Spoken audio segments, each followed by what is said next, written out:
Okay. All right. So, what's your full name? My full legal name is Phil V, without a period, Wilkes Fixico. Okay. And could you spell Wilkes and Fixico for the Wilkes the is record? Wilkes, and Fixico is Fixico. Okay. And your date and place of birth? 7/23/1947, Los Angeles, California. Okay. So, what do you consider your ethnic or racial background?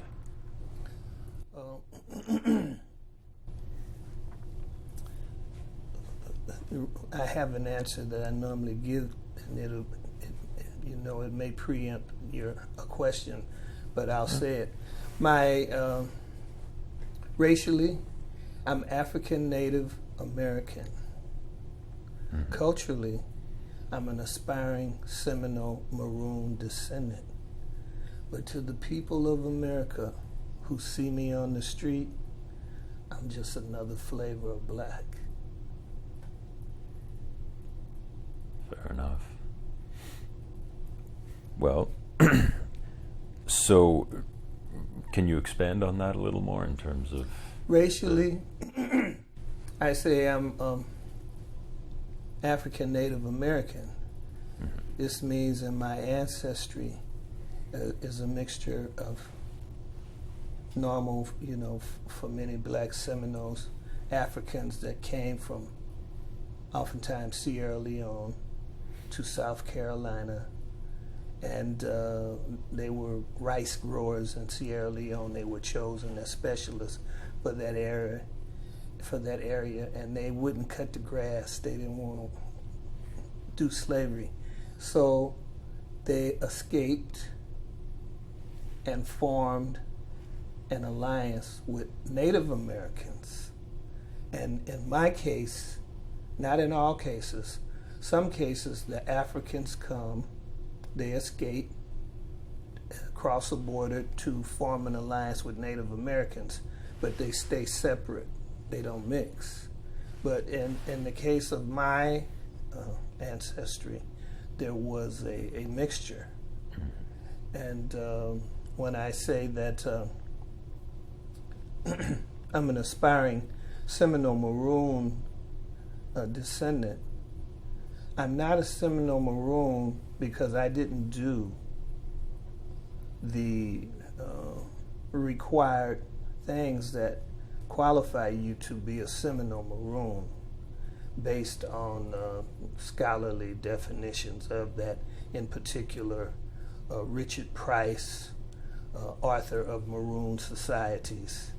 But I am a descendant of people that did do it. And when I say to the people of America that see me on the street, I'm just another flavor of black, because of hypo descent and one drop rule in America, it doesn't matter about those particularities that I mentioned earlier. They say, well, a black guy came in here and what have you. Yeah. Well, and so you grew up in LA then, I guess, or Yes, I was born in a community in LA. Of course, this was before integration, and so you say, what does that mean in California? It means that there was an area of the city where blacks who migrated here accumulated. And there were some covenants and restrictions as far as real estate where they could not go to live in the late 40s. And so I grew up around a community known as the Central Avenue community. It's a street in Los Angeles on the east side of town.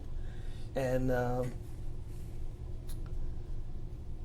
it was like the Nile River of that community.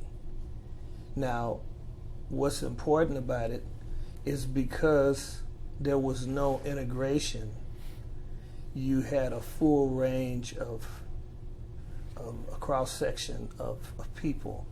You had the person who worked at the shoe shine stand, and you had the person who owned a business or who was a doctor or a lawyer. You had all of these within that community. Then when integration came in, of course, the more affluent moved out. So that's what I was born into. Okay. And you grew up there your whole life? Or no, I didn't. No, I didn't. Okay.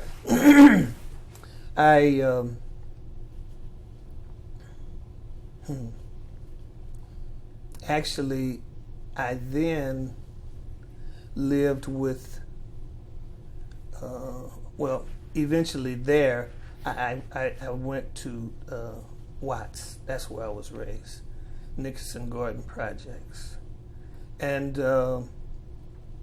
there's a little episode between there, but the thing about the Nickerson Garden Projects, which over the years it had been classified as one of the most dangerous projects to live in.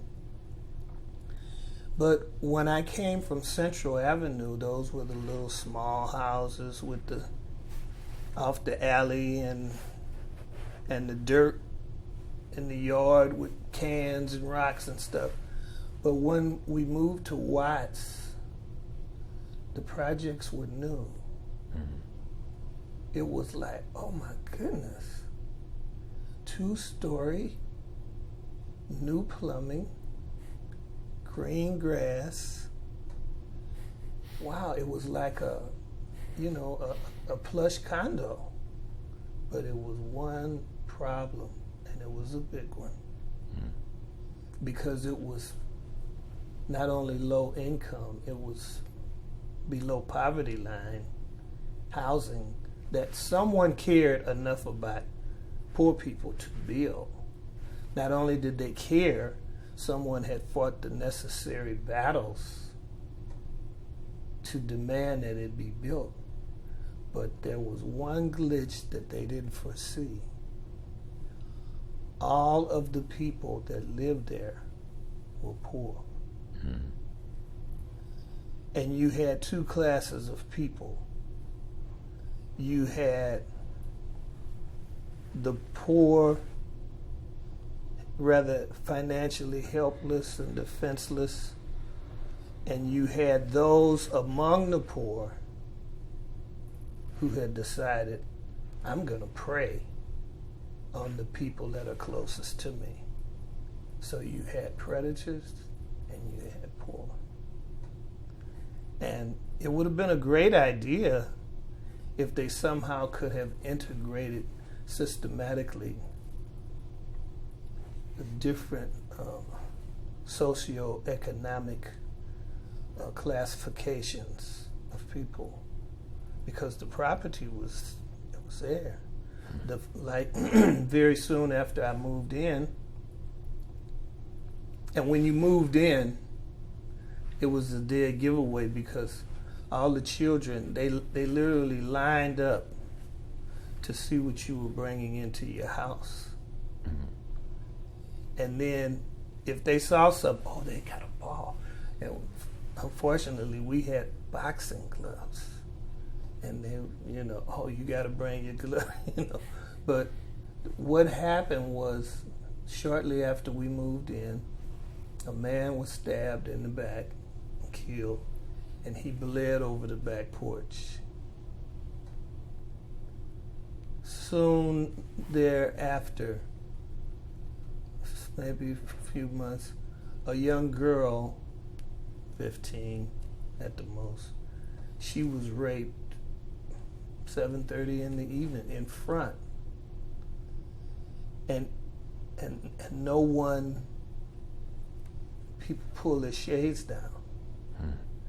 And with the man, people closed the door. So that's where we lost it. the predators were in control. That's where our culture disintegrated. So I've never forgotten that lesson, that it's not always about the buildings, it's about the people, it's about the culture that will create a community.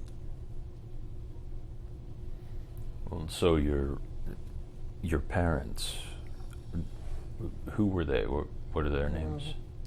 My biological parent, I didn't confirm who my father was until I was 52. Okay. Yeah. And you say, well, how does that happen? Well, Mom was mad. She was confused and she was desperate. And she was just worrying about getting us out of those projects. Mm-hmm. And she had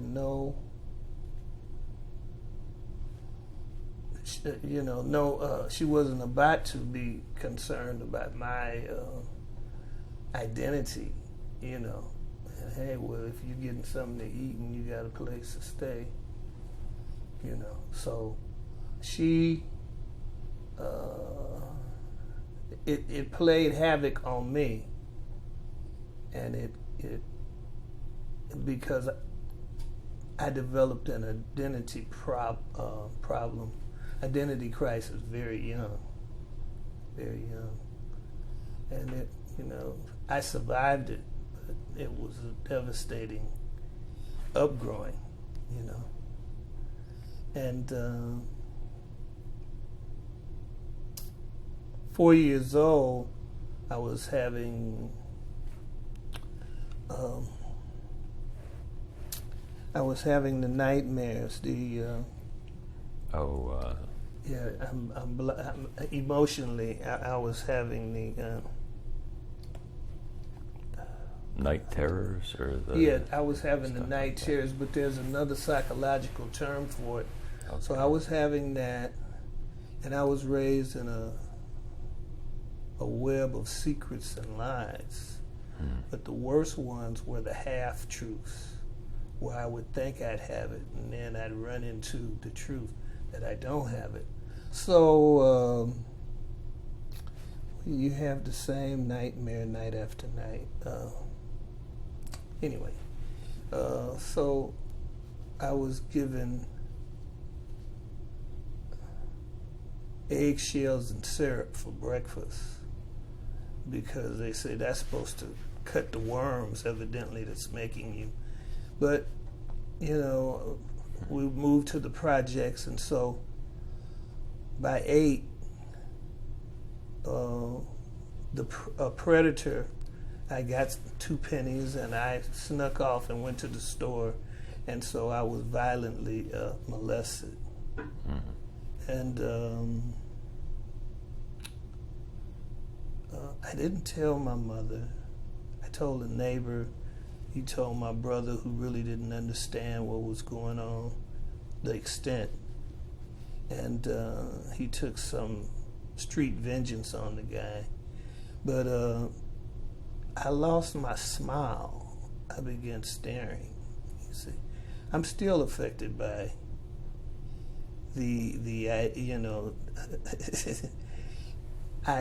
So when I was 9, I got a gang tattoo.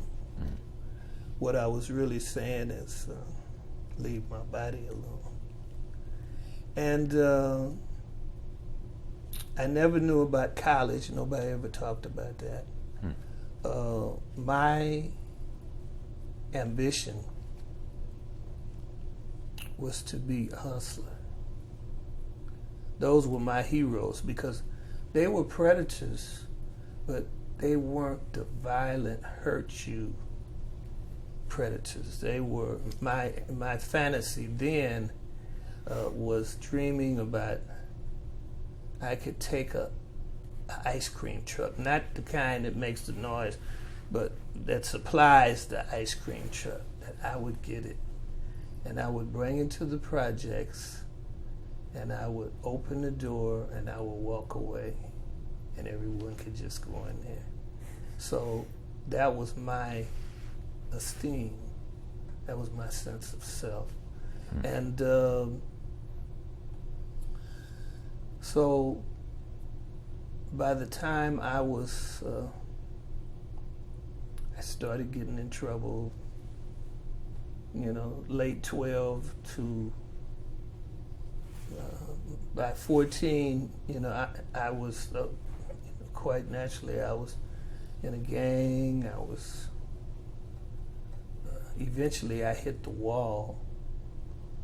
I was a airplane glue,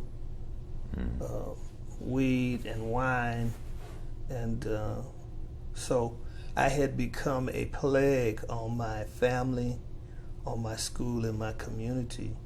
And my mother had got us out of the projects by marrying a guy with a small business, but she wanted me to call him Daddy. And she had never told me who my daddy was. So it became this epic battle between me wanting to know my identity and her feeling, hey, no, you're not gonna, so she put me out. And my mindset at this time was, oh, I can handle it, because I had a gun, I had a .25 single shot, I had a burglary kit, I had some locksmith's tools, but I didn't know how to use them. And of course, I had a knife, so I was put out, and I went out. But very soon, it didn't turn out like I thought it was. Because it then occurred to her, wow, he's a minor. I can't put him out. So she called the police and said I ran away. Now the police are looking for me, and I'm in the streets. So when they drove by, I had already sold my gun to get money for the glue. When they drove by, I had to get rid of the burglary kit, which was just some tools to go in small businesses and steal bottles or, things that could be redeemed. And so eventually I hit the wall in the streets because I was fast discovering that I couldn't make it in the streets. As I would sneak in a girlfriend's room in the house. Her mother was an alcoholic, but that was, that wasn't gonna last for every night. And I was coming home, not home, but I was going to her house one night, and there was a lady, not an older black lady, but a big, strong black woman, looked like she was going to work as a maid or something.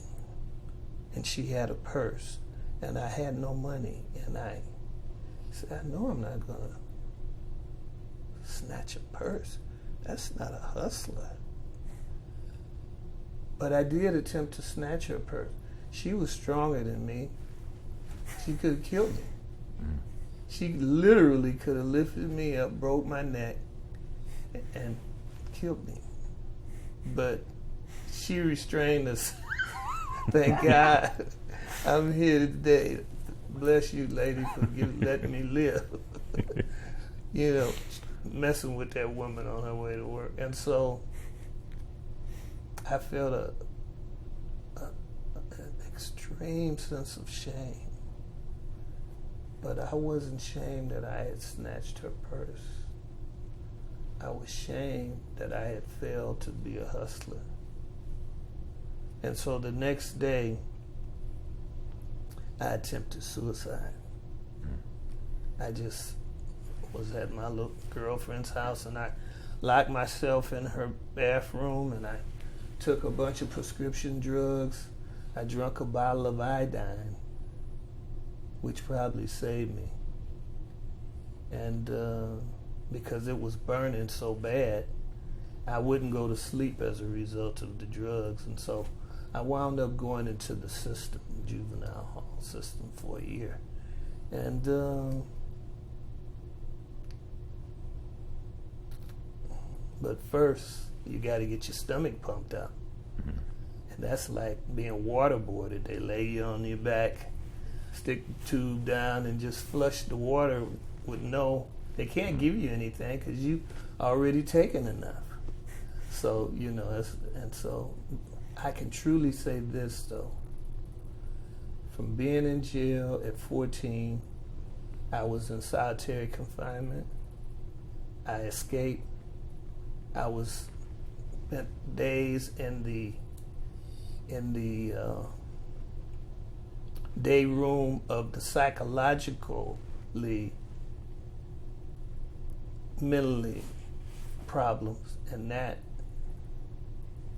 is something you never forget. You got 30 people in there, and they're attempting to break you. So, but I can say, after I finally got through that and went into forestry camp, I can say I was helped. And I can say that the help came from professional people doing their job of every race. Every race. It was like my house was on fire and they showed up to put it out. And I think that's why, I'm sure that's why I was able to have a life and not return to, to what I came from, Yeah. So I never forgot that. I can imagine. Did you know you had Native ancestry at that time? Or the funny thing about that is this. My mother, her father was black as a 1920 telephone with straight hair. He was Cherokee, Will Rogers. He was a Pullman porter. And because he had ran off the reservation when she was 12, when he was 12, she felt that she wasn't raising any kids beyond 12. After that, she became a roommate. So she would speak about his Native American, and she had this long hair, and it was definitely in her. But I didn't know about the Seminole Maroon side. And we lived briefly with my biological father that I inherited that from. But she wouldn't tell me that he was my father, and she wouldn't let him reveal that he was my father. They were doing a trial relationship. So this was when I was 4 to 5. So I remember him, and I remember the name. I thought it was like Texico, but he was like a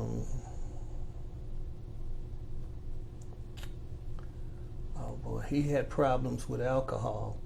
Very smart, but I had an aunt who said he could pick up any instrument and play, but he never could finish a song. And so there was some physical abuse from him towards her. And I had went through that in the projects with a boyfriend who, came in, and I saw the blood. And, so I stopped sleeping because I was plotting how I could take his life. But, he wound up going. Thank goodness, because I really didn't know how to, the anatomy, how do you do it, and but the Native American, yeah. So, and she didn't tell me that this was my father. And they broke up. One day she just walked in. We were literally, for 1 year, we lived on the west side, a good neighborhood, a little school that I started.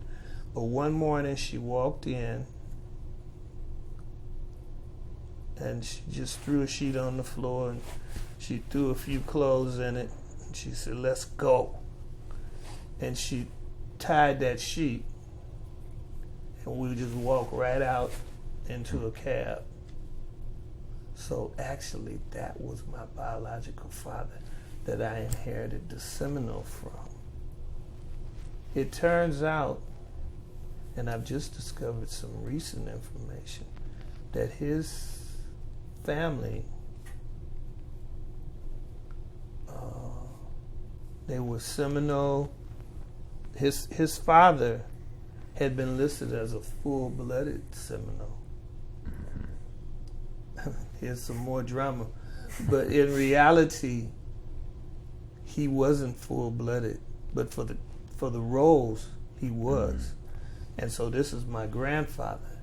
His father was like a famous black Seminole leader. And Phil Fixico, which that's my Indian name, Pompey. That's when I found them and they discovered me. But Phil Fixico was his father. And he had received an allotment for oil, land with oil. And within 1 year of that, they murdered him. And we woke up. And so the family then had to take refuge in other states like Colorado and Kansas. And they did receive a considerable amount of money from it that I'm just discovering, just seeing the legal papers. But it had been so much drama and intimidation until his mother viewed my mother as another person that wanted to come in and get in this family to get some Indian money. So she shut the door on my mother. And I don't know, but, you know, it was 3 brothers. And it was something about my father that she didn't care for, you know, and I think she had been shut down. But then only now, about to be 65, am I learning the extent of the money that they had, even though they had to run off and leave his property, which sits on the line of the oil refinery today. It was on a huge deposit of oil. And, you know, but he was murdered. And so the years went by.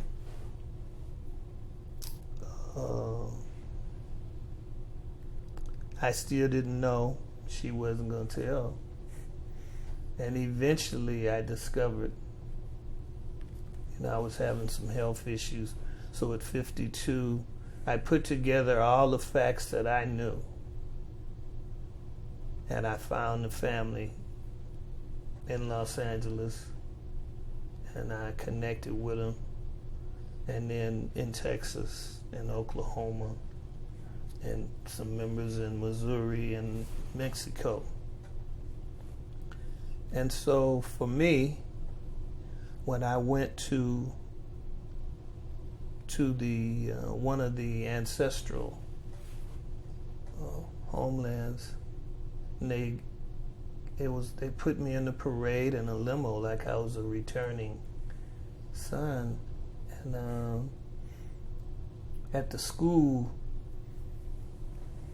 on Seminole days, I told them, I said, well, I'm sorry, I wasn't here as a part of the community and you don't know me, but I promise I will speak 300 times for the ancestors and I'll take your story to the nation.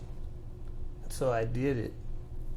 I was able to complete it and take it to the Smithsonian Institution where, I'm featured. And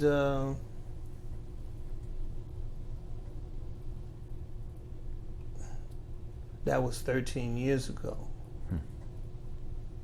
And I basically do it. It's not even what I really want to do.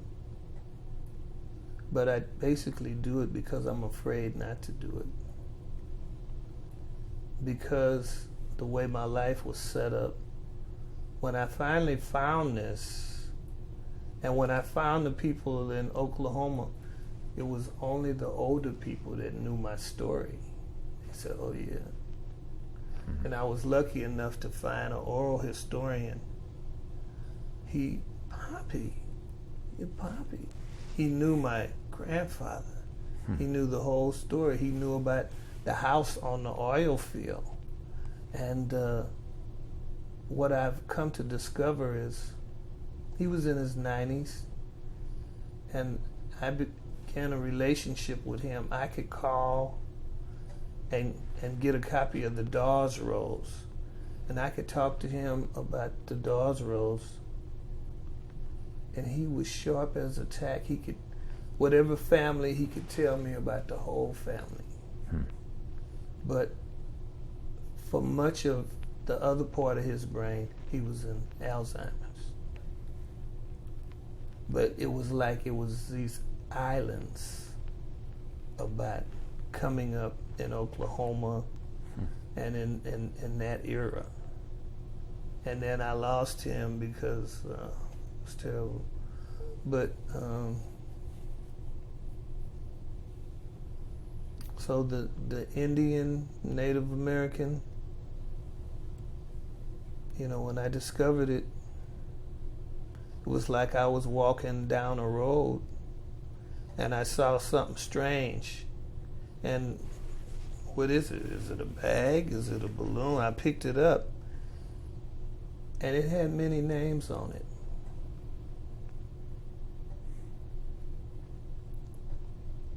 It had my name on it. But it had many other names, and I looked like, well, it's got some other names, but I was the only one in the road. And I said, well, do I leave it? I couldn't leave it. And I said, now this has come to me. It came to me like a purpose. It wasn't what I want to do. It's still not what I want to do. And so I had to define, well, what must I do to be free? And so in my activism, which required 13 years of research, I came to the conclusion that as I see it, based on the fact that many people would say, hey, throw it away. It's junk. We don't need it. But as I see it, it was precious to me because it was denied to me. So I feel, I now have spoken over 500 times, when I reach a platform where I can give my take on it, I'll be free. I'll be free of it. I can go do what I really want to do. So. When you can give your take on it, you mean? Well, my take on it, there's so much acrimony. Right now, the black Indian, most of my cousins and black Indians, they don't know the history, their own history. They know family reunion table talk. Well, Big Mama said this, you know, and so they have this extreme sense of entitlement that I agree with them. You know, they're entitled, but under the laws and the requirements, they don't have much of a chance of getting it because they don't have anything but oral history. So there are people who will encourage them to pursue what I call lost causes or lawsuits. Well, start donating money so we can pay the lawyers and we're going to get you your Indian rights. And you know what you're going to get? You're going to get land. You won't have to pay taxes. All your children will be able to go to college whether they have the grades or not. You're going to get checks. You're going to get free medical. They sell them that. Now, I was raised up wanting to be a hustler. I know a hustle when I see it. So, they're spending time and emotion with a deep-bedded sense of entitlement. And to me, that's a tragedy. But to talk to them,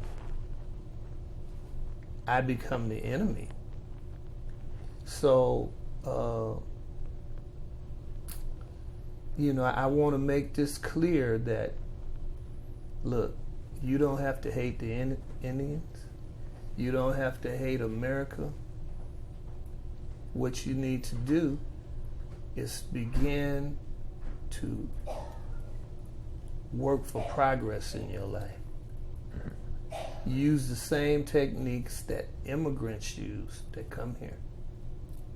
While you're waiting for someone to pay you something that you feel that they owe you,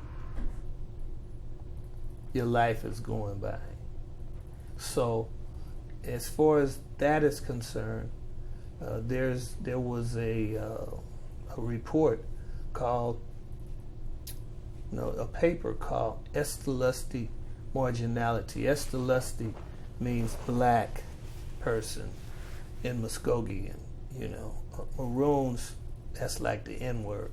But Estelusty Marginality by Dr. Robertson in Texas. And he says there's 4 responses to black Indians that are denied what they see by blood Indians get, and they are, when they're first denied, number 1 is return. Well, I'll just go back to being African American. Number 2 is poise. Well, I know I deserve it. Number 3 would be assimilation. Well, I'm going to work with them one day, though. But see, I believe in transcendence. Transcendence is this. We're going to rise above their marginality.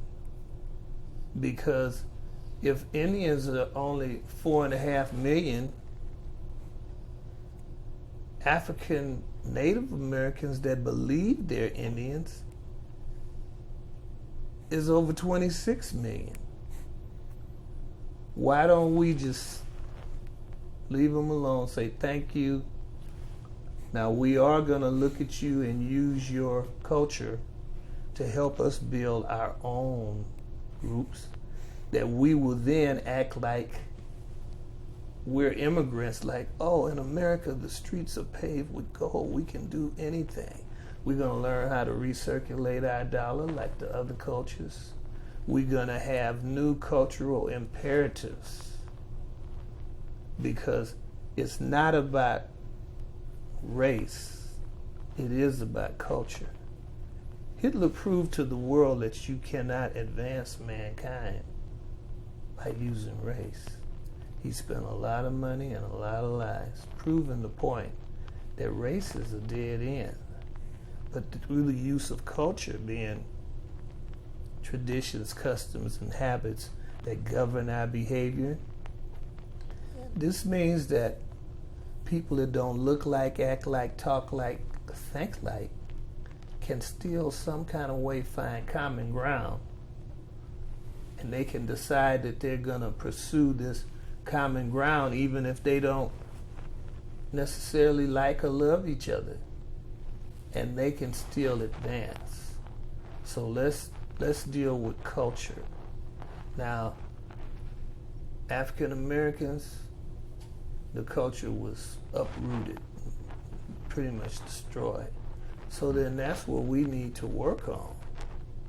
And it's a tremendous opportunity for us to choose America, to have our emotional coming to America by using a paradigm that is denied us. We can say, well, that's okay. We can have an indigenous people-like paradigm that we begin to take the power of all this 26 million people and believe that in America the streets of paved with gold and we can do anything that we want.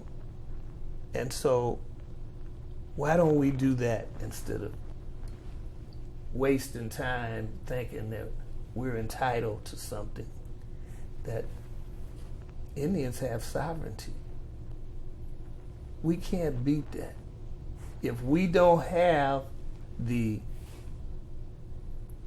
documentation and all we have is oral history, which most of us do, then we need another plan. Now, since then, I have also came up with a way to upgrade our oral history.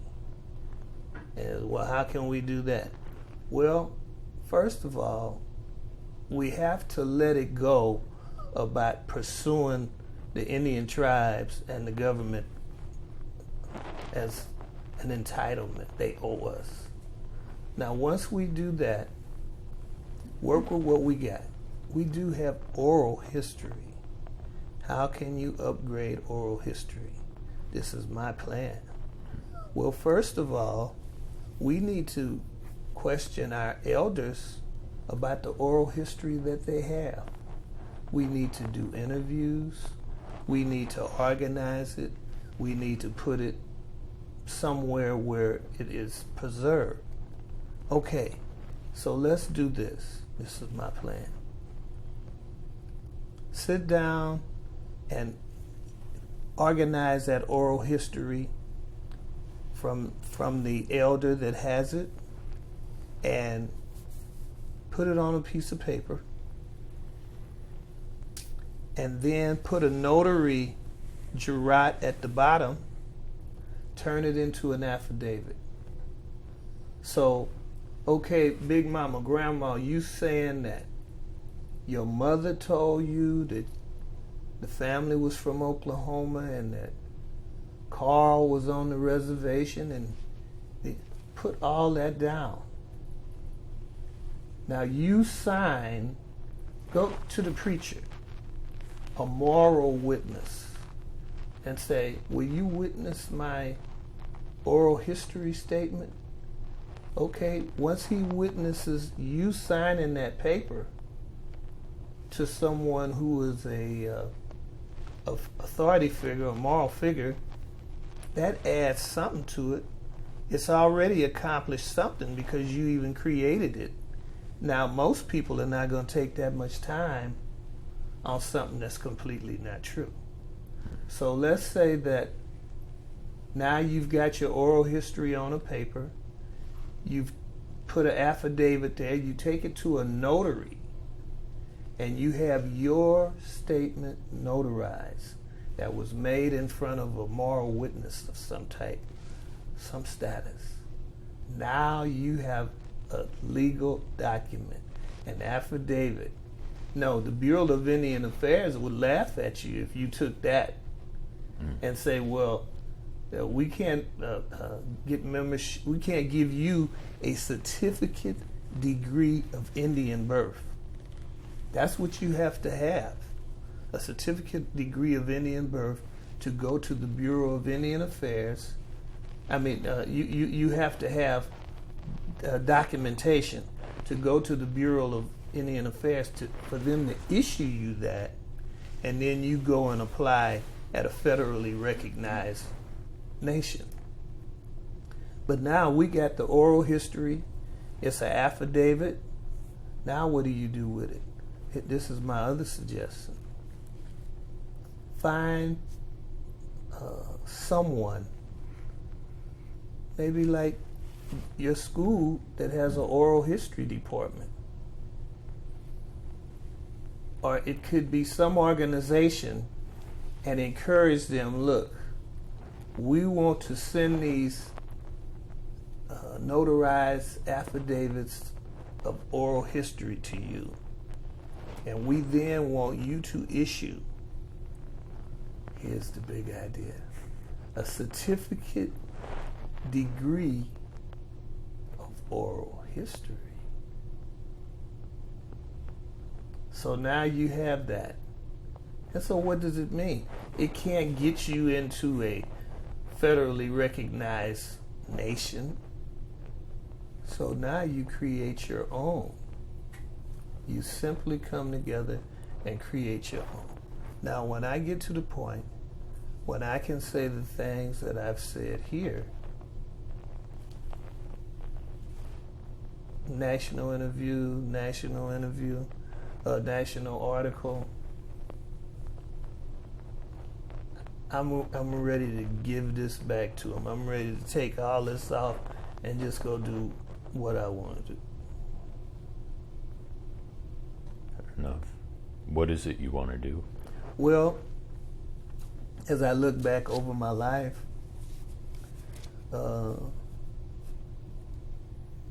what I've been involved in over the past, and I never could do because I had a family, and I couldn't, I'm basically into the arts, music, art, theater, and I've come to the conclusion that one reason there's so many frustrated musicians, actors, and artists and stuff like that is because we do it for the wrong reason. We do it for the obvious reasons of fame, prestige, and money.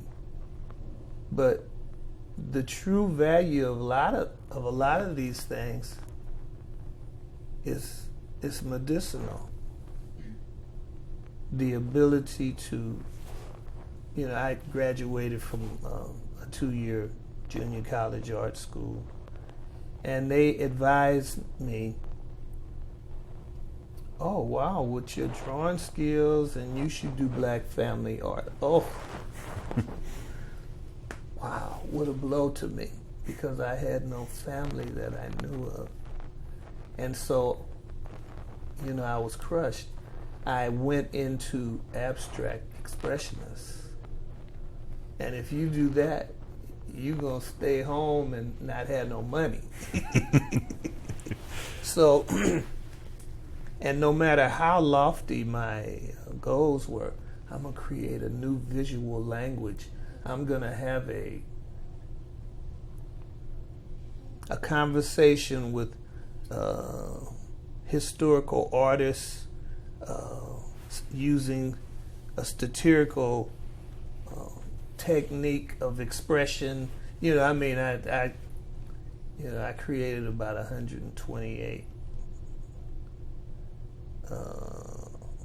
from minimalism to Rococo, using this process of attempting to take the artist out of the creation of it. And then I realized, wow, this is, this is not art. this is a ritual that no longer has a value because it's a process. And so then I exerted a Holocaust on that work of 128. I destroyed them. Not all of them, but most of them, So I would like to do art, music, theater. I got a background in all of that, but I just wasn't able to pursue it because, you had to take care of the family. So.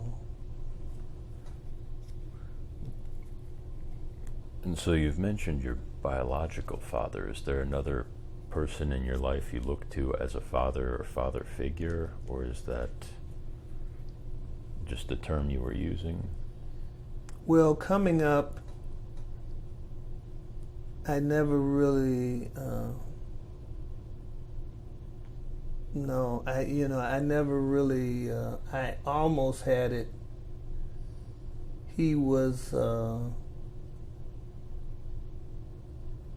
an uncle of my older brother, which is the namesake where I got Wilkes. Mm-hmm. I used to be Philip Vincent Wilkes. And so then when I found out that really I was Fixico, I had to change, the name. But I had spent some time, years, wanting to, like, hey, I'm Dorothy. If I click my shoes, I'll be a Wilkes. But Johnny Wilkes, Pretty Johnny is who they call him, is who my mother really loved. He was a pimp and a heroin addict, but he was Pretty Johnny. And so girls like bad boys that's handsome, And so I said, wow, I can be a Wilkes. But then when I went to their family home, he had in his bedroom, it was some bamboo type furniture, and it was a mirror. And he had all the names of the Wilkeses. My name wasn't there. And then so, wow. I talked to his brother, who was becoming like a father figure, and he told me he was my mother's confidant when she was pregnant. She said, well, what happened? Pretty Johnny was in jail, and she got pregnant by my biological father. Mm-hmm. But his mother thought she was a gold digger, so she was protecting the assets that had been diminished as a result of his father being killed and the family being intimidated. So she went to Pretty Johnny, who was in jail, and said she was married to him. She had that legal name. She says, I'm pregnant, and they'll boil me in oil if I come up, and so why don't I take care of you while you're in jail, and you let me use your name for this child? And that's the way I got that name, Wilkes. So the gentleman that told me, Johnny's brother, he was sort of for a brief time like a father figure. But at least I finally knew for sure that it, what she wouldn't give me a clue on is that I really wasn't a Wilkes. I had an older brother I so much wanted to be. Can I just click my heels and now I'm, It was not to be. So.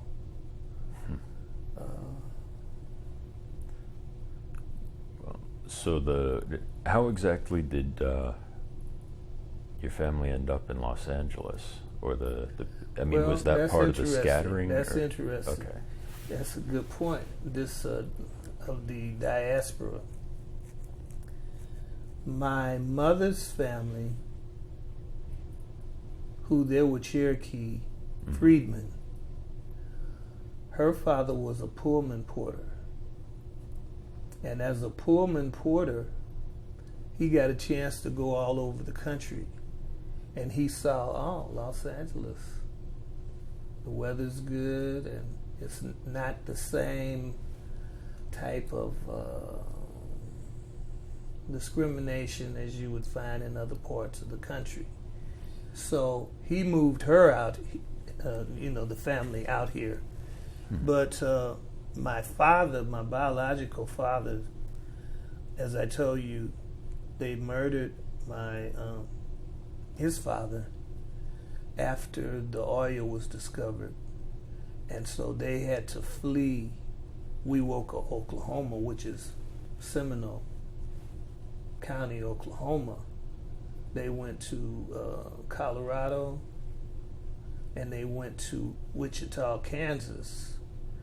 Now, Kansas was a traditional refuge on that trail for black Indians.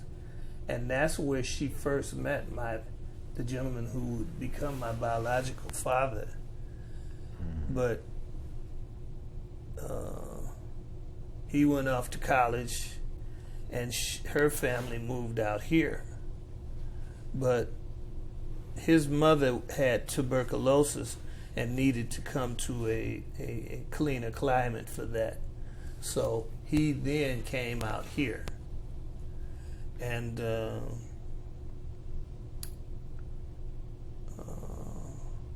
which this was, the West Coast was a diaspora destination also.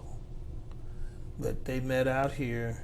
They met in Kansas, which was definitely a destination for black Indians to go.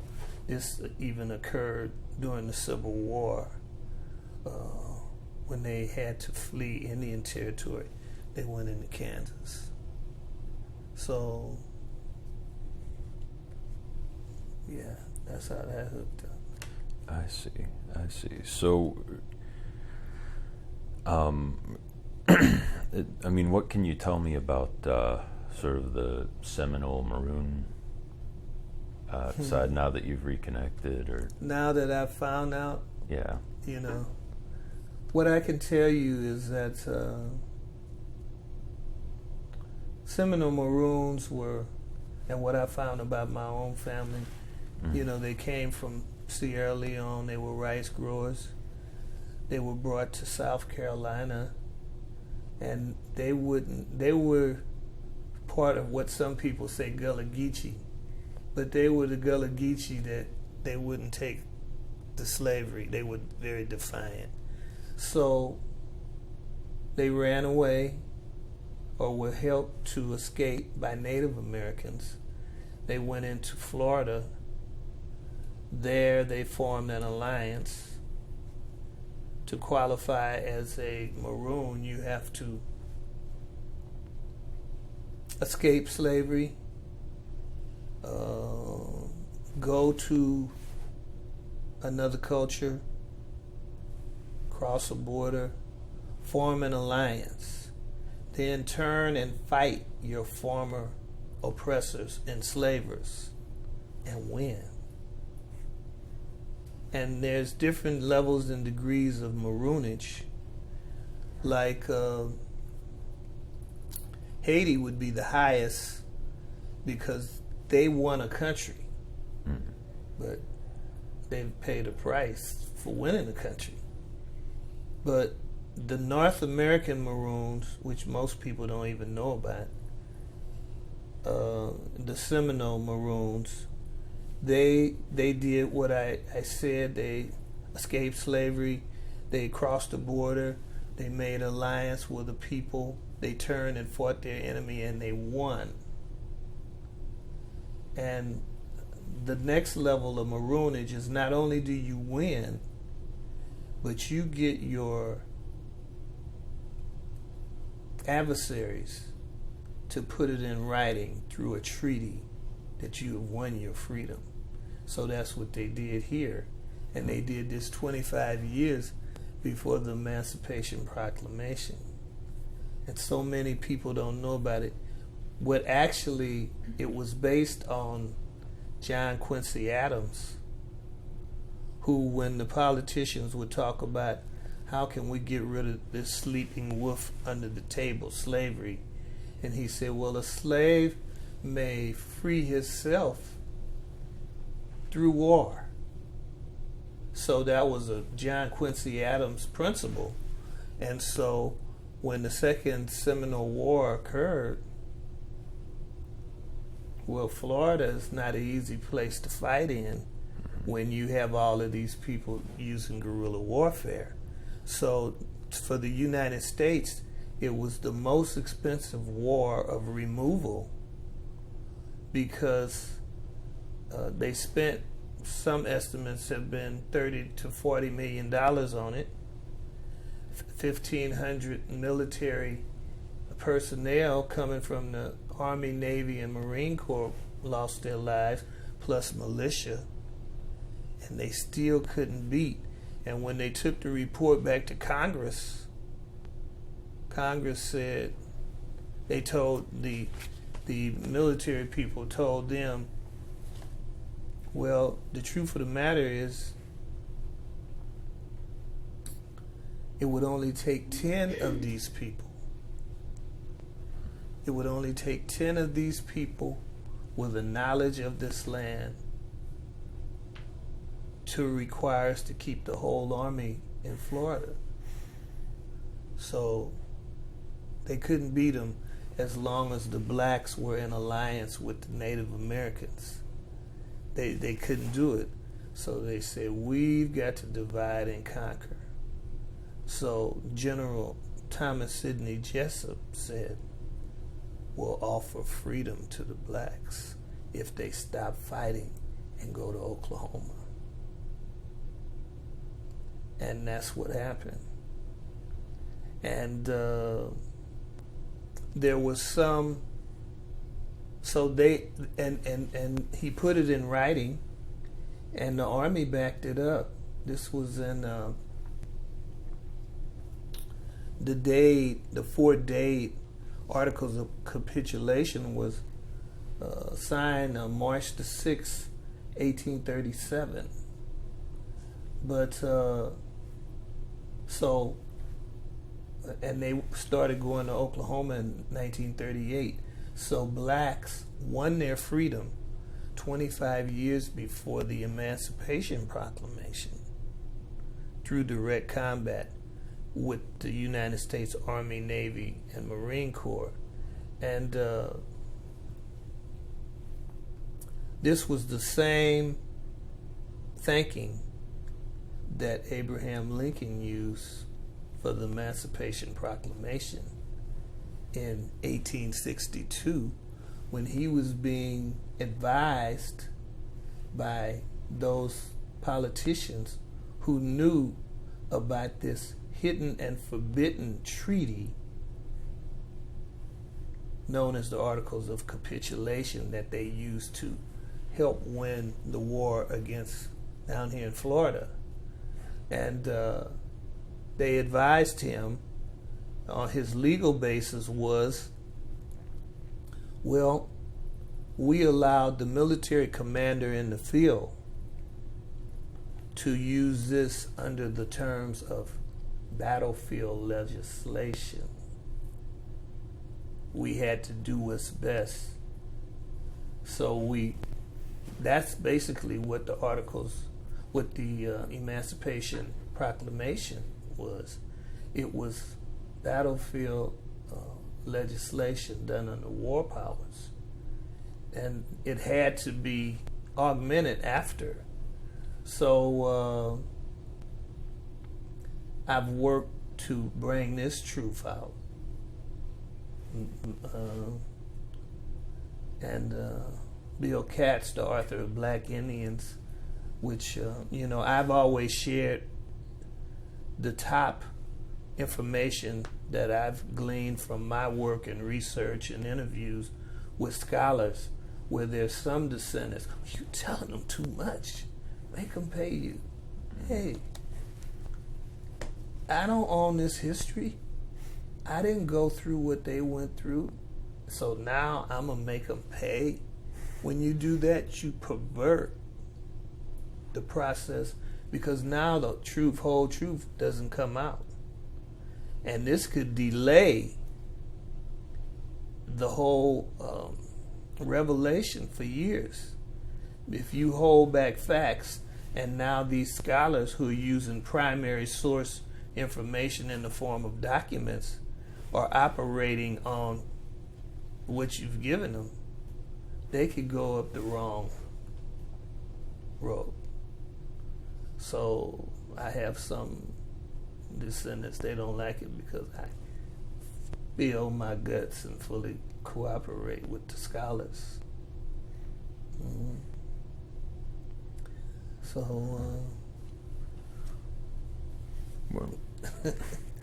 So what can you tell me about how membership as a Black Seminole is defined? How is it understood that you are or are not a Seminole Maroon or part of the group, kind of?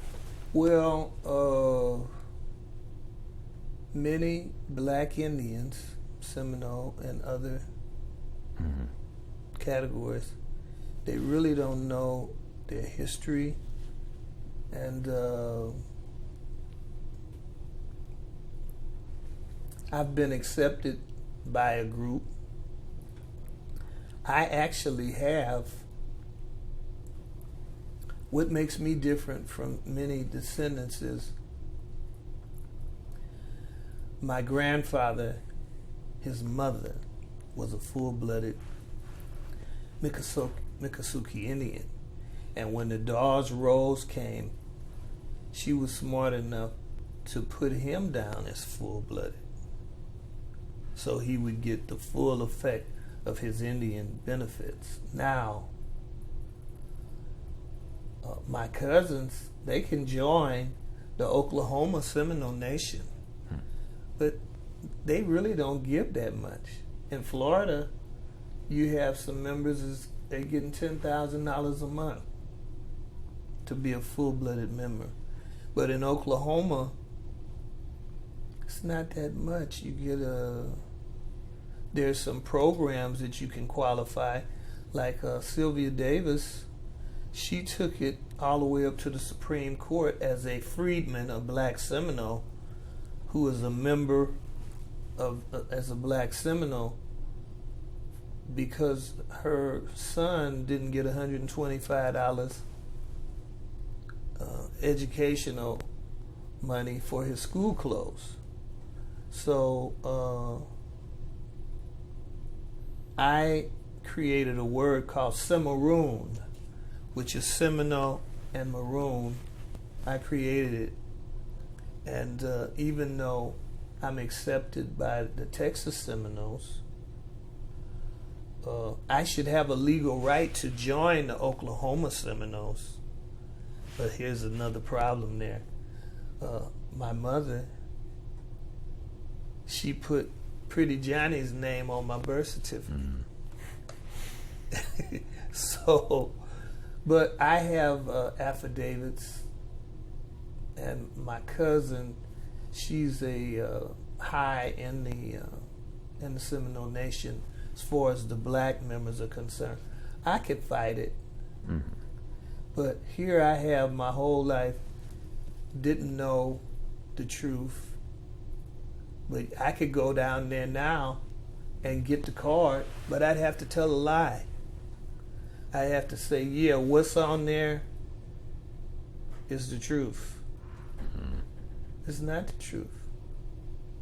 My great-grandfather, he was a Seminole leader of the Blacks.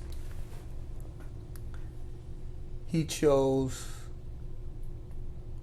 a woman. She was Miccosukee of the Wind tribe.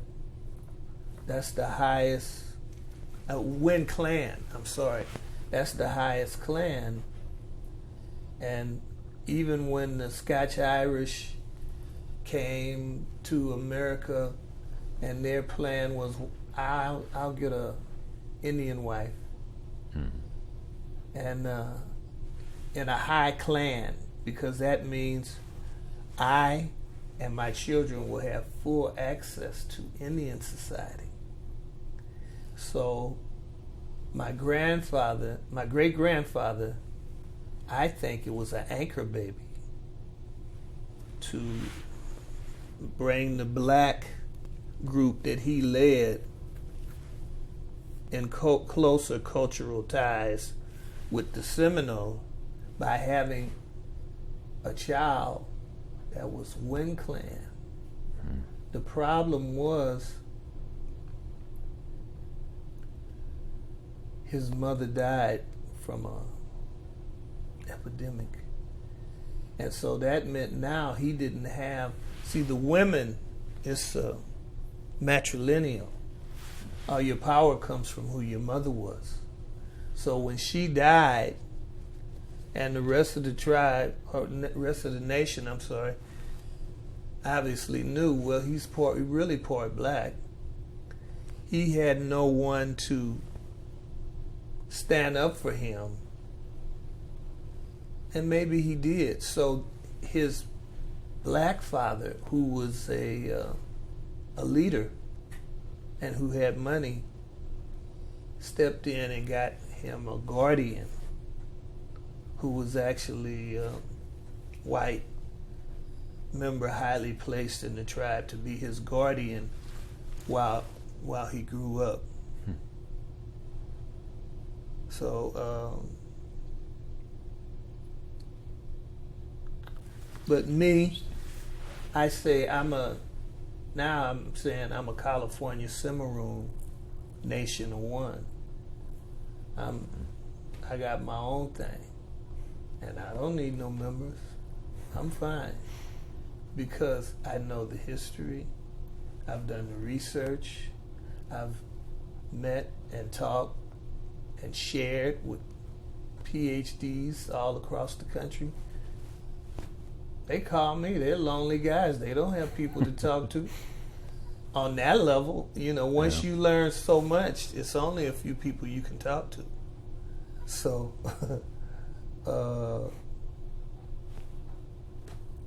they brought me here. Yeah. The Smithsonian Institution chose me for their Indivisible, and a writer who had been assigned to Nelson Mandela to do a story, a local newspaper assigned her to me. And she called the Smithsonian to say, well, why Fixico? Why did you choose him out of all the people you could have chose for this? Why him? And the curator and the general editor said, because we could tell the story of the Seminole people through his genealogy. Now, what that means that on my paternal side, I had Seminole on both sides. The father, and in he looked good on paper. The father said full-blooded. And then his wife, she was a Seminole freedman whose mother was Seminole, making her from Florida like a bow legs, and makes me related to the Bahama bow legs and all that. Her mother was a Seminole, which made her be Seminole, but her father was a Creek freedman. So it means I have three sides of Seminole. I have on my paternal mother, she's got Seminole and Creek. On my paternal father, on paper, they say he's full blood, but really he's half blood. So I could join, but I won't join because I'm not gonna tell a lie. And now I'm gonna wind up lying about my identity that I sought the truth for my whole life. It would be sheer madness.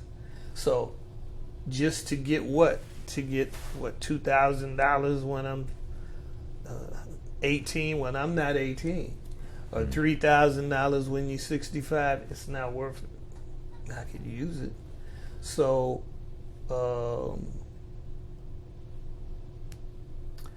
so then what's the highest thing that I can do? I know I'll be in solidarity with all the other people that only have oral history, even though I can force the issue for myself. And if I go to that highest principle and goal, then maybe I can do some good for somebody that don't have a chance. I got a chance. I can get in, but I'm wondering how I can get out. No, it sounds crazy, but wow. Fair enough. Well, what can you tell me about the Texas Seminoles, who you seem to know some of them pretty well? Yeah, the Texas Seminoles, funny thing, and man, it's as crazy as it could be. When I found out about my heritage,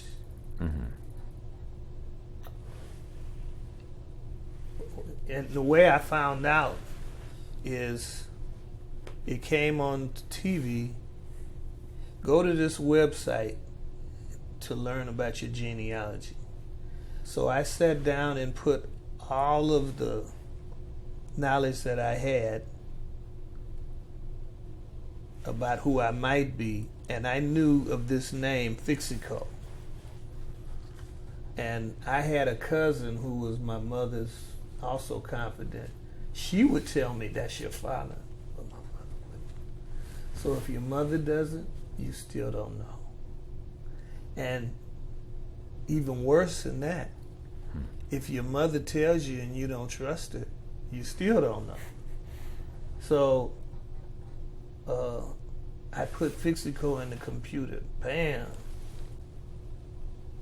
It came up. It says, it's only two places, Florida and Oklahoma. Then I had to find out what group had this name. Creek, same language. I talked to them, and no, they didn't sound too friendly. And of course, it was a lot of history I had to learn. And so then I talked to the Seminole, and the Seminole told me, well, you need to talk to Lena Shaw, who turned out to be a cousin. But there was so much violent acrimony going on. She was getting threats from blacks who said, you should be getting money for us. And she wants to assimilate and just be happy and be a part of the tribe, nation. Forgive me for saying that. So when I called the Seminole Nation, and I told them, hey, the historical preservation officer was named Bowlegs. I said, oh, I have that name in my genealogy. Are we related? He says, no. There's you were our slaves. There's no black Seminoles. So that was crushing. So I talked to the membership officer, and she says, well, talk to Lena Shaw. Lena Shaw was under siege. So when I called her, she never called back. Now, I said, well, I finally know who I am, and I have some family historians, some elders, righteous elders, who says, yeah, this is true. They won't answer my call. So I said, well, they're related to Texas. So I connected with Texas. Now, Texas was all the way out of any membership. They couldn't even be freedmen. My freedmen relatives of Oklahoma, they could at least be part of the nation, but they were being voted out. As they say, it was a mess. So, yeah, Texas accepted me. I found love, I found family, I found a group. As I said, I went there. And the funny thing, the history had been lost by so many people. They didn't really know how they fit into Oklahoma. Now, I'm just finding out who I am, and I go to the people, and I know more about it than them because I had been, I had accumulated these 35 books, which I said this must be the body of knowledge for the world, and I had been studying and cross-referencing and getting interviews and stuff like that. So, but they accepted me, and it turns out that we were related. But I had to be the one to find the link to Oklahoma. They knew some, but I could pinpoint it. And then I also got the family trees. And so, I went there. But they were in a movement again to pursue this Indian rights. And so I was in conflict because my researcher from the Smithsonian, who's the #1 authority on Seminole Maroons, he wrote something in a book that they got angry at him about. But I wasn't about to betray someone who had became a friend and who I believe was using scholarly techniques to come to this conclusion. And so then it's like, well, we accepted you, but now you're not siding with us. I couldn't do it. I had to stand my ground. And so there were a few that began to throw darts, but we have, they see that I still have value by standing up for what I believed in. And it's even the best thing for them. So, because I wasn't born in that community, they're Seminoles, but they really have a scout culture. A scout culture means, when you understand the story, once our group came from Florida and got in Oklahoma,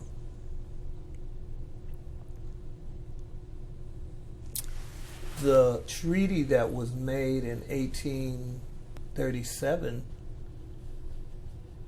that was deemed legal because it was a battlefield legislation by General Thomas Sidney Jessup. Now, because America was still a slaveocracy, highly placed officials didn't want to have on the books a treaty where they gave in to blacks who used military means to win their freedom, and they wanted to go back on that treaty. And eventually they did. Eventually they got the Attorney General to say, no, he had no right to make this treaty. Now that put the black Seminoles, who had formerly been considered enslaved people, at risk. So half of the black Seminoles left the United States. They now went on another leg of the diaspora. They went to Mexico, because in Mexico there was no slavery. This was after the Mexican-American War. Mexico was in pretty bad shape. They had a lot of land taken from them. They needed border guards, and they knew about the history of the black Seminoles fighting all those 4 wars down in Florida. And under the Treaty of Guadalupe de Hidalgo, there was an article which was called the Foreign Colonists article. And under the Foreign Colonists article, Mexico said, we will give land and rations and weapons to foreigners that come and guard our border and our coast. And that's how they got in. And so they stayed there for 20 years fighting for the Mexican army and for Presidente Benito Juarez. He reaffirmed their land grant down there. But see, they went as Indians and also as blacks, and it was 2 separate groups, Wildcat, John Horse. And because I've done well because I knew the history. That was my trump card. I knew the history from the oral and from the body of knowledge. So I was able to be helpful. Everybody don't want your help. But so they went there, and then after the Civil War was over, now they had a chance to come back because America now needed them. They needed them because settlers going to Texas, they wasn't going because the Comanches and the Apaches were some bad dudes. And settlers, people was even ready to leave. So what they did, they sent a military delegation to the black Seminoles who had been fighting for the Mexican army in several engagements, those same Indians, because their war trail extended across the border, and said, if you come back and help us with this problem, we'll see that you'll be paid as part of the scouts of our army, military, and we'll help you get land just like the other black Seminoles have done in Oklahoma. See, in 1866, my great-grandfather, he was an interpreter for the treaty that set up the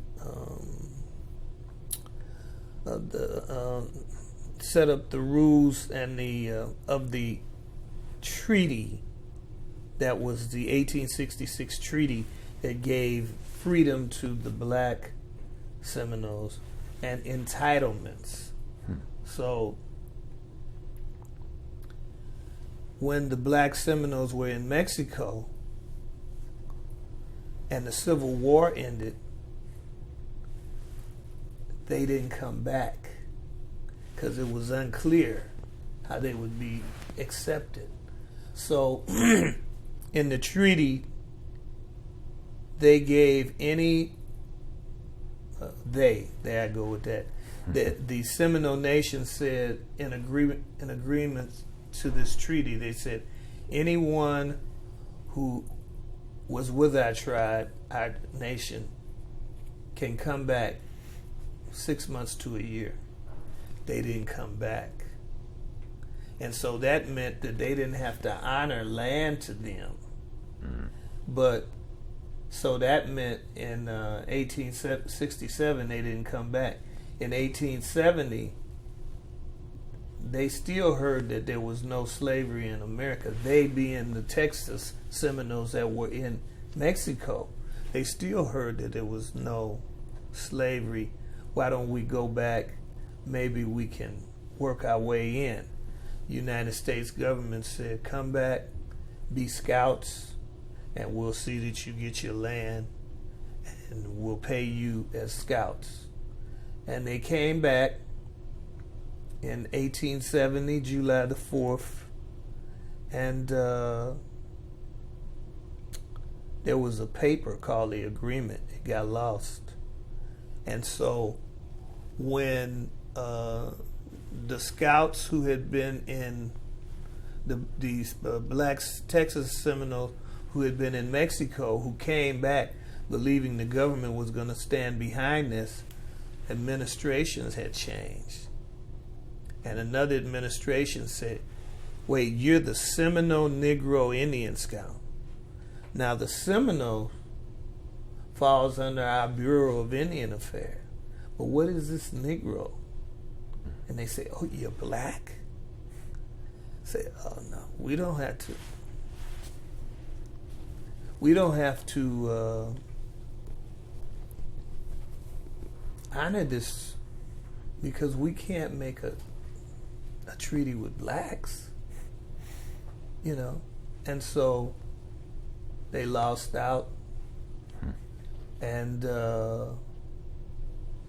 they in 1914, after 34 years of being part of the military really didn't need them for a Native American style war, and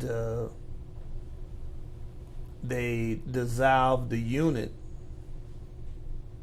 and they put them off the post, and they say we have no record of the agreement.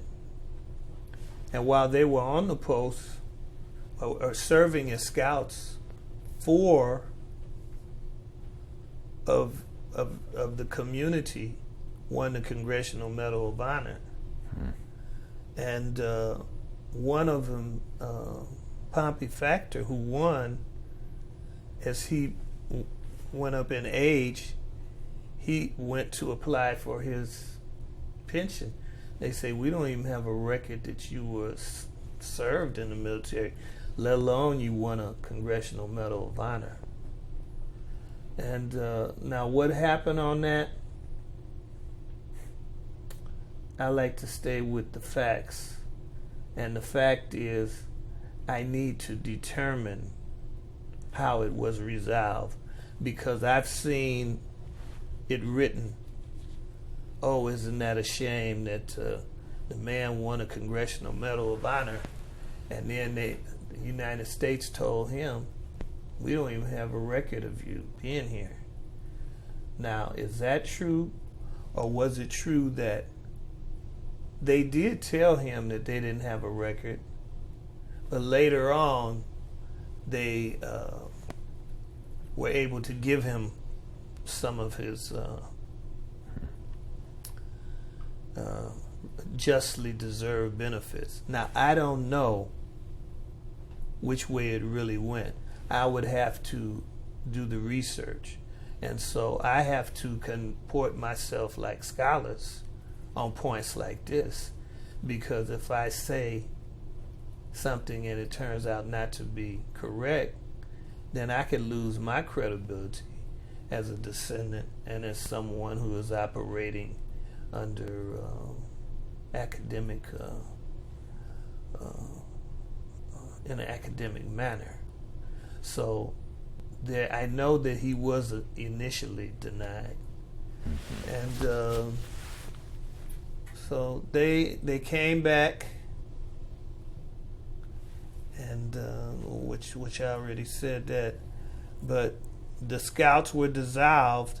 Many of them became Buffalo Soldiers, which the original reason for them being created is to be special forces for the Buffalo Soldiers, because the Buffalo Soldiers, created in 1866, many of them were Civil War vets, and others were newly freed, formerly enslaved people who were looking for a good job, a government job. They couldn't handle the Comanches and the Apaches.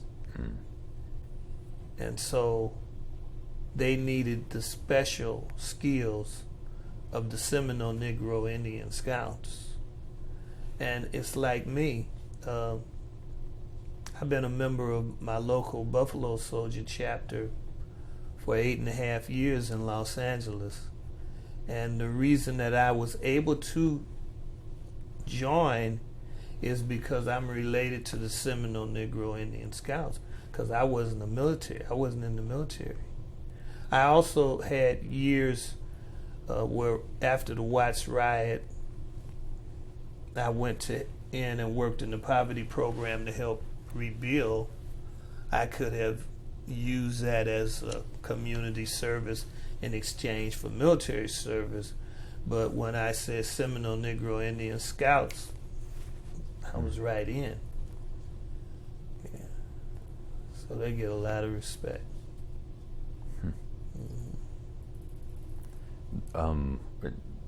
Just to return to something you said before, you said the Texas Seminoles have a scout culture. What does that mean in terms of the culture? Like, what do you see today?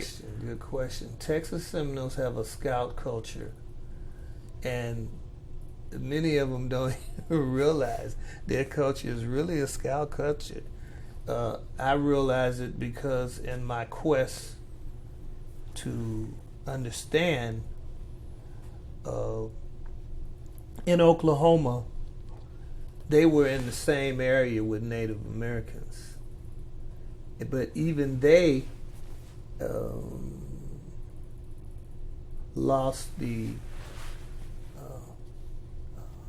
culture of the Indian ways of being.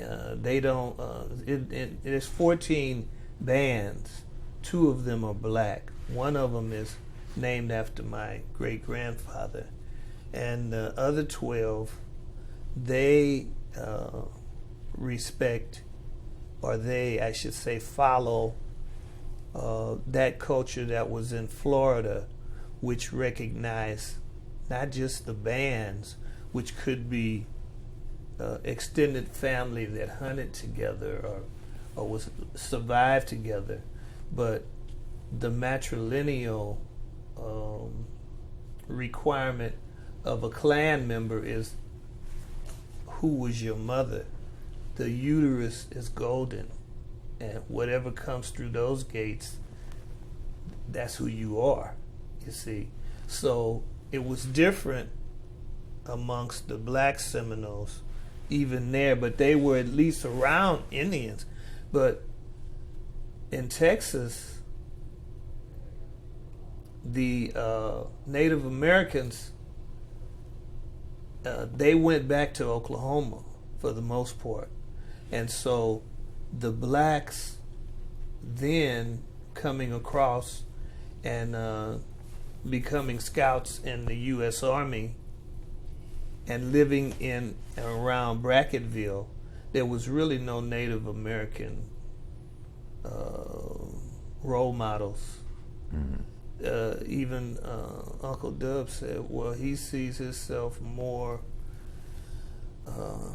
with the Mexicans. And, most of them speak, I won't say most of them, many of them speak English, and they speak Spanish, and some of them speak Seminole Creole. It's very similar to the Gullah. And so all of their sense of pride and identity comes from who their ancestors were that were members of the Scouts. They're not thinking about Oklahoma. They're not thinking about Florida.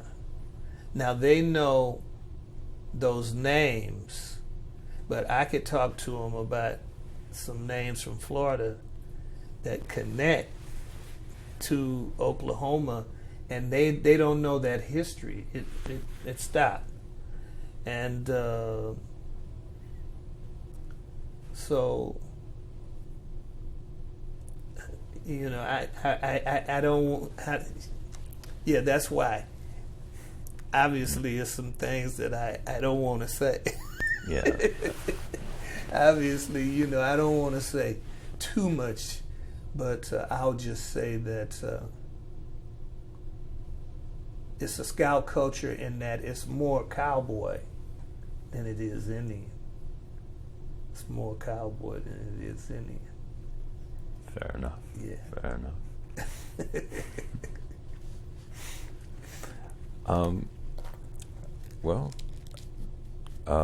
I think we've covered pretty much most of the questions here. Was there anything else you wanted to talk about?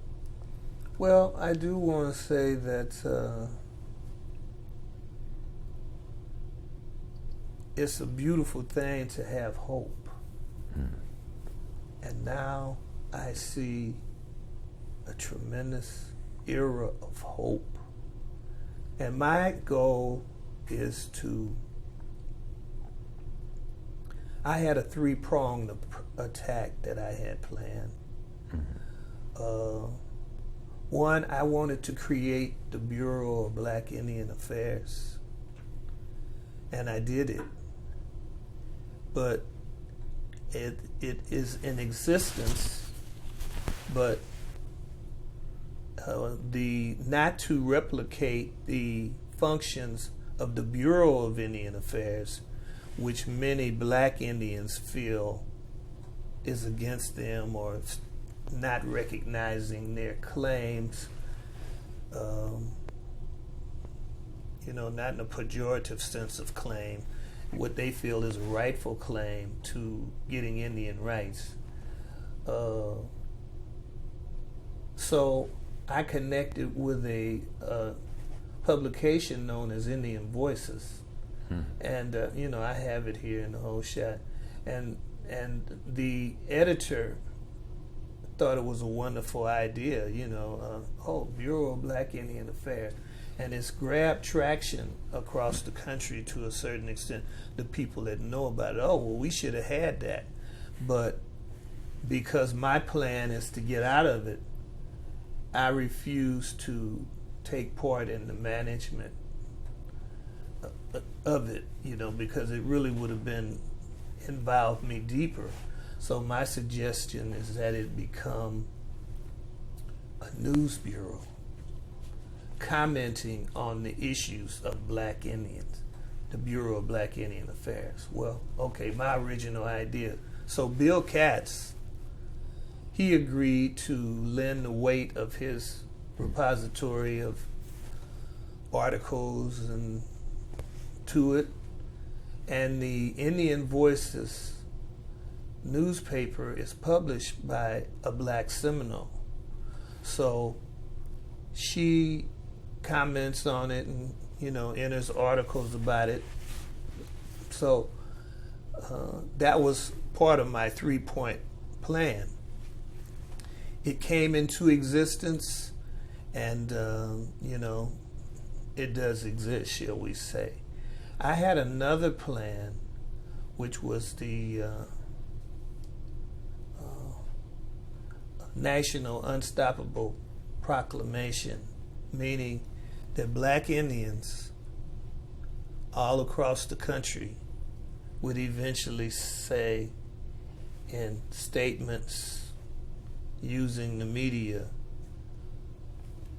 It's 26 million of us, and it's only 4.5 million, these are approximate figures, of Native Americans.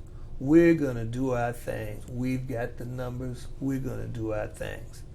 We're going to quit demanding entitlement. If we don't have documentation, we're going to go on. So that's part of the transcendence movement that I represent. So that's two prongs right there. Bureau of Black Indian Affairs, okay, it's going. The National Unstoppable Proclamation movement, it didn't really happen, but the last jewel in that crown, and the one that I feel will happen, is I wanted to be a catalyst for a cultural renaissance fashioned after the Negro Renaissance, whereas the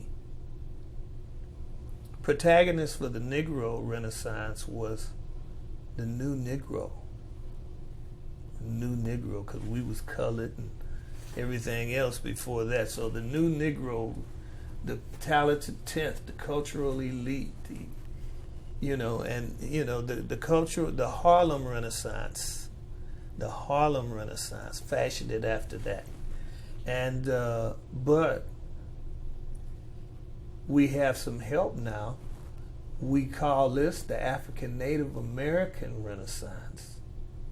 Smithsonian Institution has stepped up in the indivisible African Native American lives in the book and in the exhibit.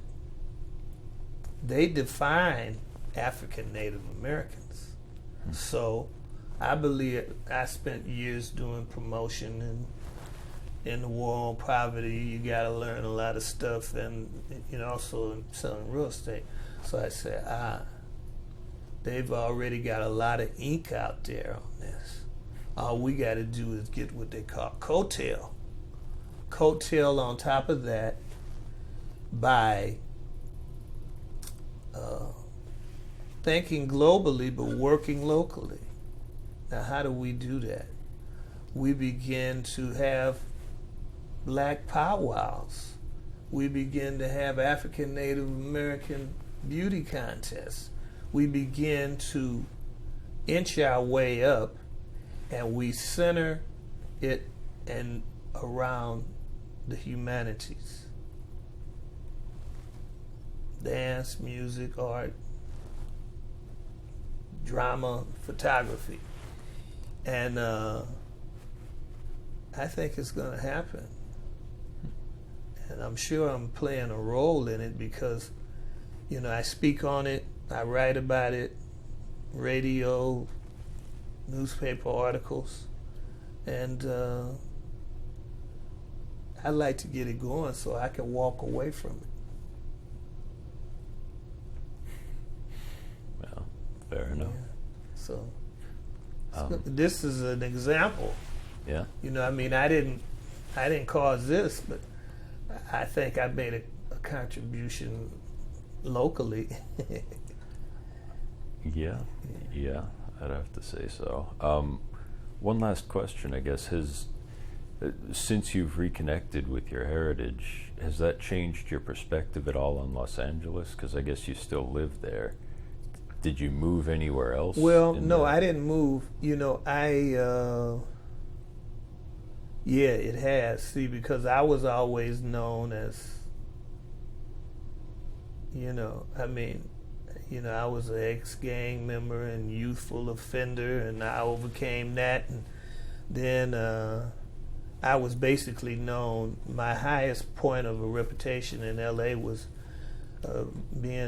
promoting in the Chitlin Circuit nightclub district for Los Angeles. I was, in the 70s when, it was hot, and so people that knew me as a musician say, do you know this guy's wearing Indian clothes with feathers and beads, and you know what happened to him, you know, so and he ain't making no money doing it. So, you know, it's my life. But you know, I was married 33 years. My wife is dead. She used to tell me, you know, when you start talking about this stuff after 30 seconds, they're going to be bored. And so you know, it's just meant to be what I do. And but I am gaining some, you know, I've had many major articles, and you know, I've spoken on Stevie Wonder's radio station, did cable access TV, and you know, I've done a lot. I'm beginning to change my image, you know. So it's good. It is. Well, thank you very much for doing this interview. It's been a pleasure to sit down with you. Well, thanks for doing such a good job. You're a great interviewer, because somebody with a big mouth and a lot to say, you listen. You know?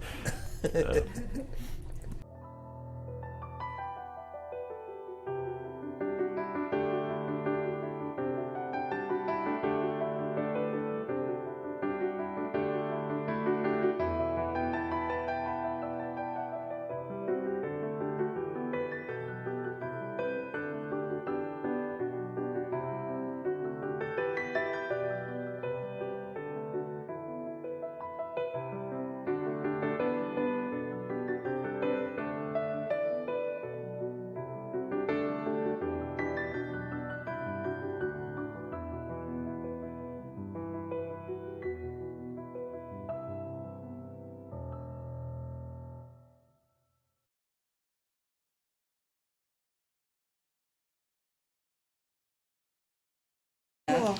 She's going to take a picture. We can do that. Oh, you're going to do some inserts? Huh? Oh, We yeah, can do that. Definitely looks like you. I think so. Okay. All right. Let's see. I'm going to It's pan like right you took one of those things and did like the, you know, the picture at the fair, and they changed it to make it look. Seriously. Yeah, definitely looks like you. It definitely does. Let me get a little tighter there. Awesome. Yeah, this is what many blacks don't have. They don't have this card that's, let me see, okay, yeah, you see, the Seminole, this is by blood, and this is my great-grandmother, Dinah, who was pregnant by him, but on here, it looks like her husband was Tulof. Hold on. I'm going to pan over there. See, if you have this, then you can go to the Bureau of Indian Affairs, and they'll give you a certificate degree. This is, let's see, what is this? Let me see this.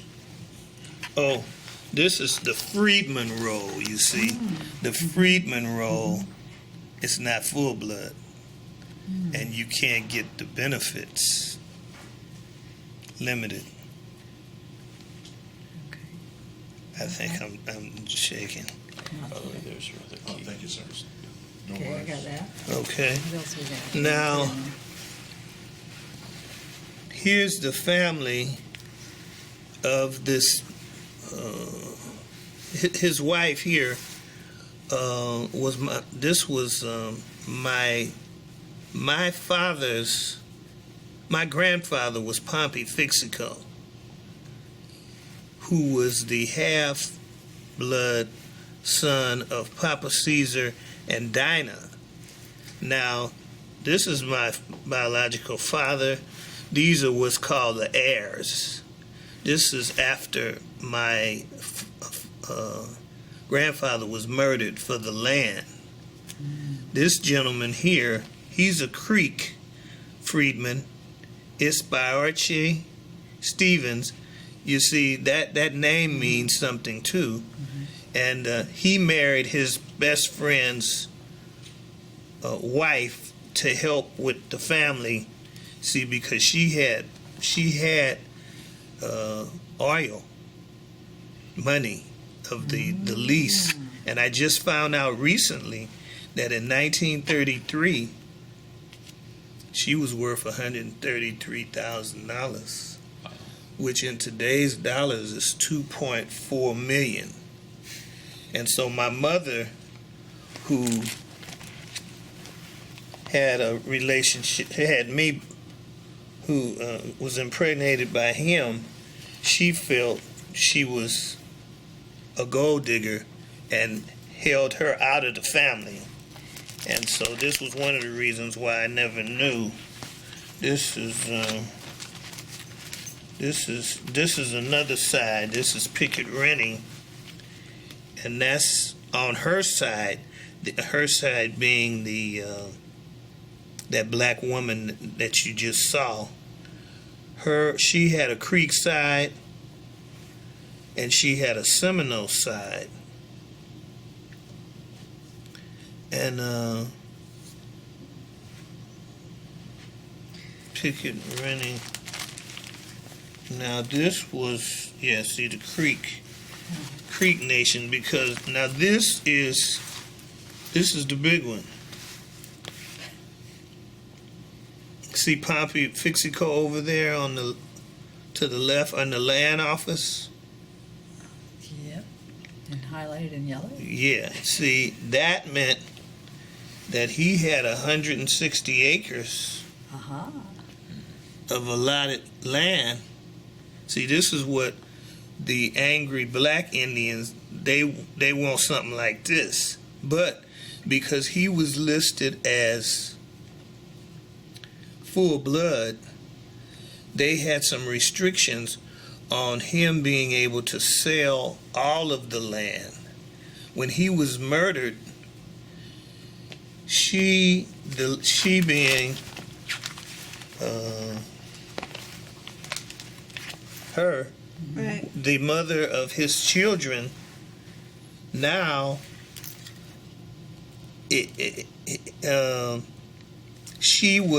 her marriage was considered null and void because it said that he was an Indian and she was a Negro. She had to then go to court to attempt to prove that he was really a Negro, y'all. And so she was quite a fighter. And lawsuit after lawsuit. And then so this was the prize. Now this is the department.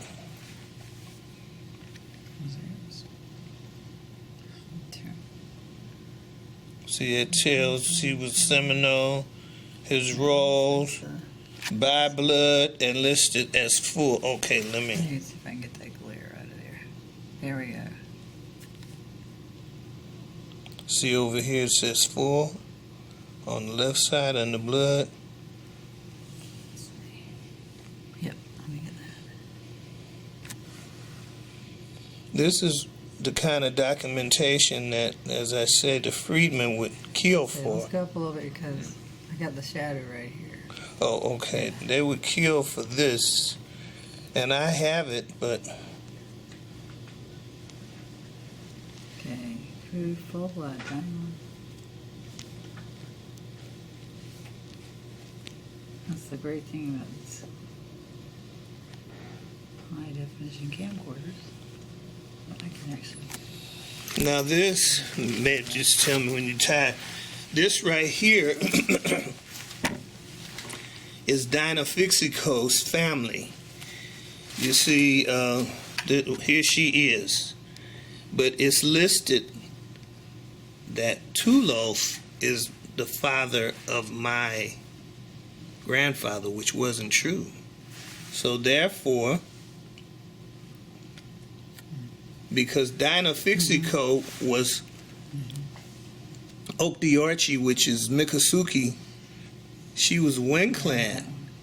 And so he, even though he was married with 8 kids, he had a baby with her, who was a Wing clan, probably was an anchor baby, because he was a businessman and he could have a woman with a baby by another woman as long as he could pay for it. And then if he's going to do it, why not have it with a Wing clan, which puts him in a position as far as the nation, because his relationship with the Wing clan woman, that was a strategy that was always done by outsiders with Indian nations. And so now this, we back to that freedman rolls. Now this is her family is listed on the Seminole freedman roll. Judy Rennie, and all the way down to here, this was her family. But the father was a Creek. So she didn't have the rights that Pompey had, but he was a Creek. And see, I made this find. My biological father, Linwood Bruner Fixico, nobody in the family knew when he was born, he was named Pompey Bruner Fixico. But it appears that since Pompey Bruner was murdered, that she changed his name for protection. So, this is about the land.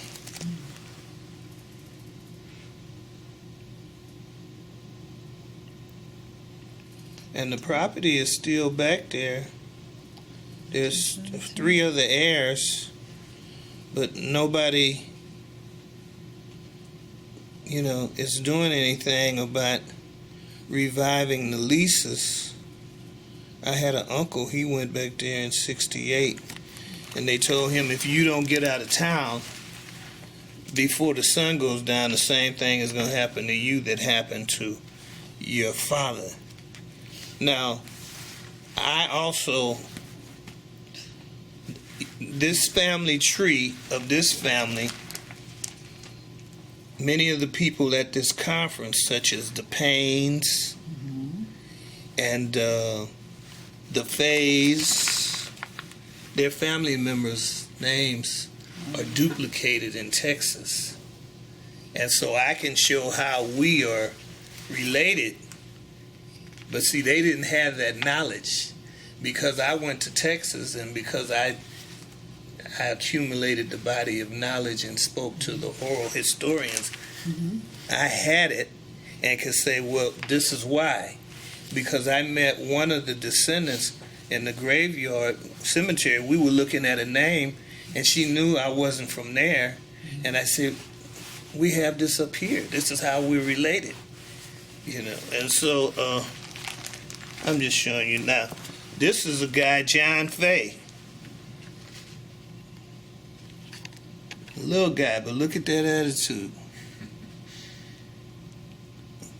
That's Oklahoma right there. Oklahoma. That is Oklahoma crazy. And this was the gentleman who gave me the nickname Pompey. Buck Frank James. He knew it all. He knew it all. And we lost him in the rest homes. And then this is some, you see, actually, this is my biological father. This is the tigress who held on to that. So you can look at him and see, wow, well, he looks like a Negro, because his father was half Indian, but she was all black for the most part. Probably had some.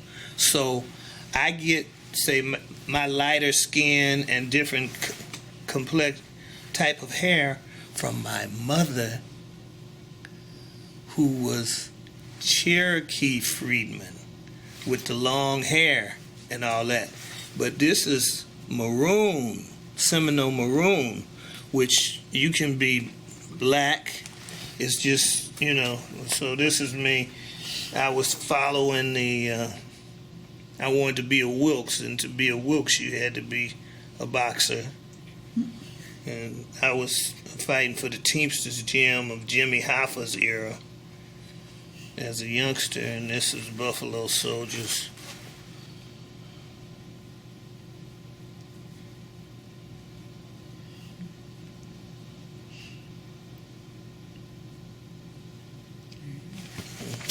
Almost.